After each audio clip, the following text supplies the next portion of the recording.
A couple of years ago, the Marcus Meriden Cleghorn Remsen Union School District decided to add a therapy dog. Tonight, KTIV's Katie Koppel introduces us to that dog, Luna Rose, and tells us how she helps the students with anything they need. Here comes Pete the cat. Pete has a mitt, he has a bat, and a ball.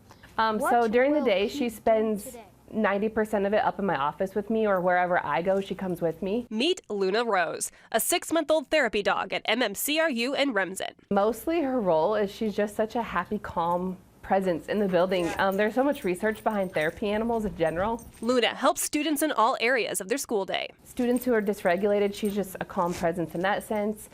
She reads to students. Much like the students are learning in class, Luna is learning too.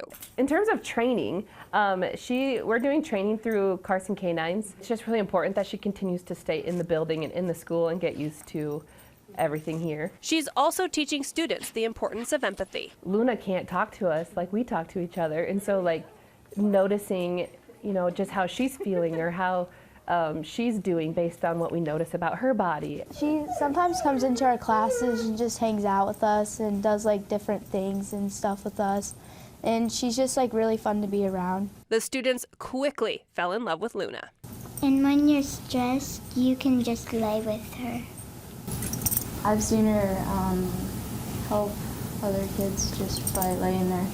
Luna is in school every day. Her current job is being a listening ear for students to practice their reading.